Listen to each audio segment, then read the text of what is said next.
JEE के एक problem पर कंसीडर कर रहे हैं। जो यह प्रॉब्लम है, वीडियो पॉज करके पहले आप प्रॉब्लम को देख लीजिए। यह जेईई और नीट दोनों पर्पज से है, आसान क्वेश्चन है, नीट व्यू से भी है, देख लीजिए। हाँ, इसके सॉल्यूशन की तरफ अब हम लोग बढ़े। इसमें एक ध्यान दीजिए, यहाँ पर जो क्वेश्चन दिया हुआ है उसमें एक्स का वैल्यू फाइंड करना है, मोर एक्यूरेट वैल्यू, और इसके लिए आर के 3 वैल्यू दिए गए हैं। एक R1, दूसरा R2, तीसरा R3।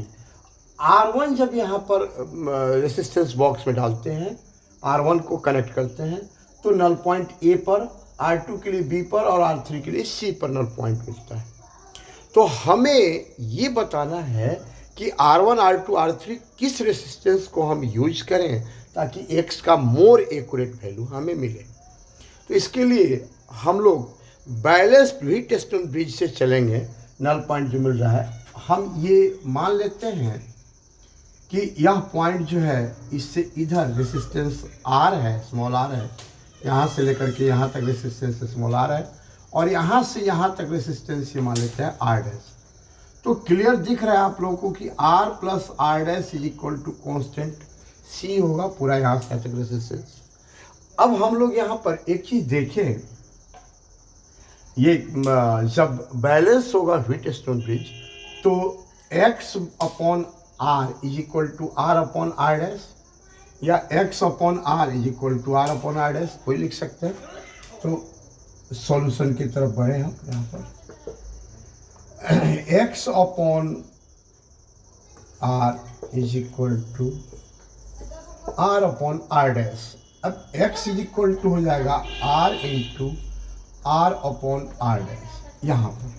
अब ये क्लियर है कि x में जो एरर होगा उसे कैसे लिखेंगे, delta x upon x is equal to R तो कांस्टेंट होगा ना, R का वैल्यू R1 चाहे R2 चाहे R3 जो भी हो, कोई एक वैल्यू होगा तो कांस्टेंट होगा। तो यहाँ पर ये R कांस्टेंट है तो ये हो जाएगा delta R upon R plus delta R dash upon R dash. इसको लिख सकते हैं R dash delta R plus R delta R dash upon R into R dash. अब यहाँ पर एक चीज़ देखिए, यदि ये डेल्टा R और डेल्टा R डैश दोनों वैल्यू तो एक बहुत कम वैल्यूज होंगे तो वो इक्वल हो सकते हैं। यहाँ पर इक्वल, ये एक दूसरे की इक्वल लगभग है। तो when delta R is equal to delta R dash होगा तो इस सिचुएशन में इज इक्वल टू यहाँ पर डेल्टा R नॉट, या ऐसे ही छोड़ देते हैं, डेल्टा R ही लिख देते हैं। देन तब क्या होगा, तब यहाँ पर ये डेल्टा R लिख देंगे दोनों जगह तो R dash plus R into delta R आ जाएगा। Then delta x upon x is equal to R dash plus R delta R into R dash plus R plus R dash, और R plus R dash is equal to constant है, upon नीचे रहेगा R dash, यहाँ पर R dash नीचे छुप रहा है, नहीं दिख रहा है, एक मिनट रुक जाइए, यहाँ नीचे नहीं लिखेंगे, नीचे नहीं दिख पा रहा है तो यहीं से मिटा के लिख देते हैं यहाँ पर या ऊपर से ही मिटा के लिख देते हैं। देखिए फिगर समझने के लिए छोड़ दिए हैं, हालांकि फिगर से भी अब जरूरी नहीं है।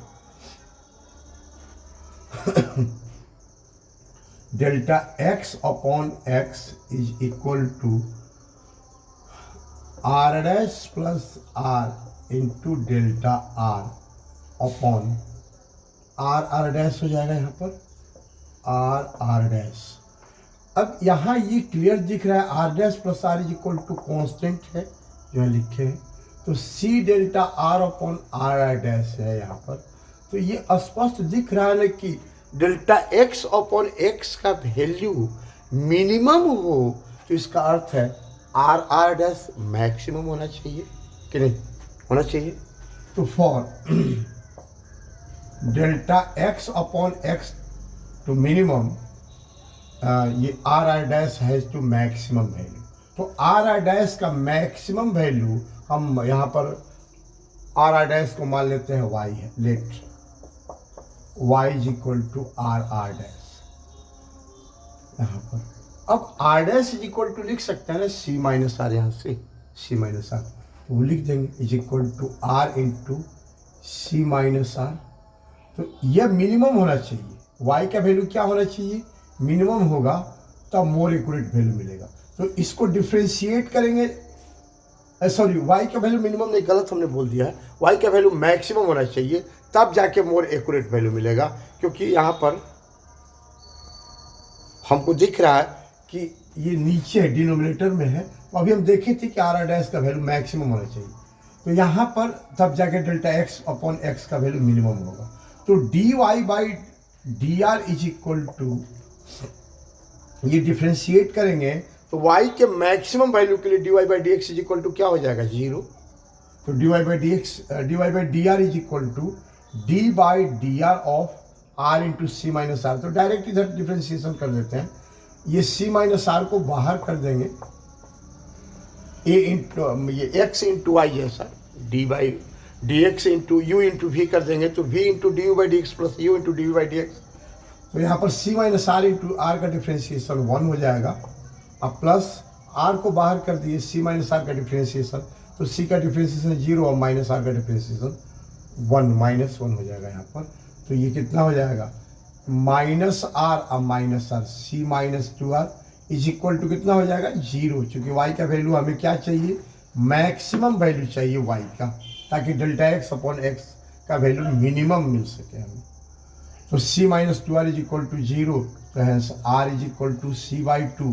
तो दिख रहा है जब r c बाई 2 होगा तो r डैश भी इसके इक्वल है, तो r दोनों इक्वल हो जाएगा। क्योंकि यहाँ पर c माइनस आर से देखें तो c minus c by 2 is equal to c by 2 हो गया, तो r is equal to r dash हो गया।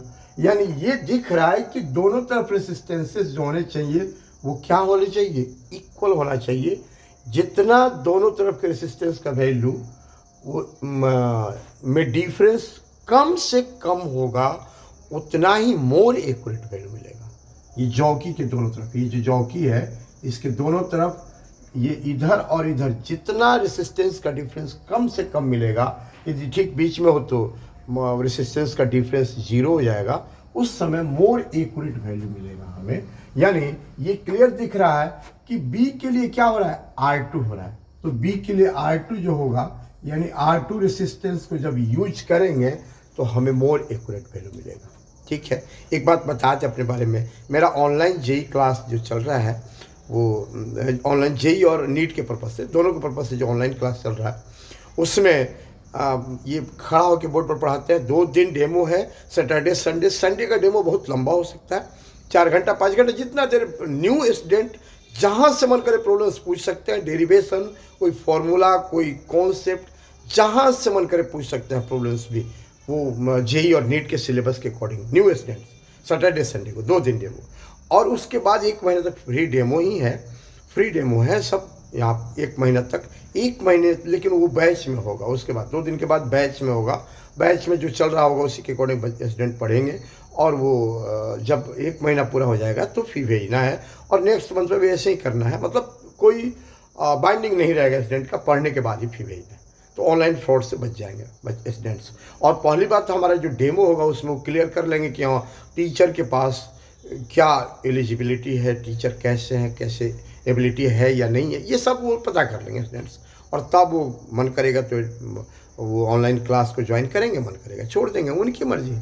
और दूसरा, खड़ा होकर पढ़ाते हैं, सबसे बड़ा चीज़। ऐसे ही खड़ा होकर स्पेशल बैच की बात कर रहे हैं, स्पेशल बैच में स्टूडेंट्स बहुत कम होते हैं, बहुत कम, 20 के आसपास। तो उसमें होता क्या है कि बच्चों का ऑडियो अनम्यूट रहता है, म्यूट नहीं रहता है, जिससे बच्चे जो है वो हमसे बात करते रहते हैं, हर स्टेप पर डिस्कस करते रहते हैं, और उनका मतलब कोई कन्फ्यूजन बच ही नहीं जाता है, और हम इरिटेट नहीं होते हैं। बच्चे जितना बार मन करे पूछ सकते हैं, जब तक समझ में नहीं आएगा हर वे से उनको समझाने की कोशिश करते हैं। बैच में नहीं क्लियर हो पाता है तो अलग से लिंक भेज के कोई ऐसा टॉपिक हो जाता है जिसमें कोई बच्चा नहीं समझ पाता है, तो उसको अलग से लिंक भेज के अकेले उस बच्चे को समझाना पड़ता है वो चीज़। लेकिन ऐसा नहीं करते हैं कि इरिटेट होकर किसी बच्चे को छोड़ देते हैं। ठीक है, दूसरा रिपीट और बातें जो हैं, रिपीटर्स बैच में हम रैंक वाइज बच्चों को बांटे हैं, ताकि हर एक जो बैच बन रहा है उसमें एक ही टाइप के स्टूडेंट्स ज़्यादा से ज़्यादा हों, ताकि उनका आगे का रिजल्ट होने की संभावना बहुत अधिक हो, और रिजल्ट इस कारण मिलता भी है। आप फिजिक्स में जहाँ मतलब फिजिक्स में जब से मन करे ज्वाइन करके देख सकते हैं। और वो बच्चे जो हैं वो अलग अलग कोचिंग के बच्चे मेरे पास पढ़ते भी हैं फिजिक्स के लिए, हालांकि और सब्जेक्ट की भी व्यवस्था है, आप चाहे तो वो भी ज्वाइन कर सकते हैं, अदर सब्जेक्ट भी। ये स्टूडेंट के ऊपर डिपेंड करता है। तो बस इतना ही कहना था अपने बारे में। और तब ये है कि 2 दिन डेमो करके देख लीजिए, पढ़ना नहीं पढ़ना आपकी मर्ज़ी है। Thank you.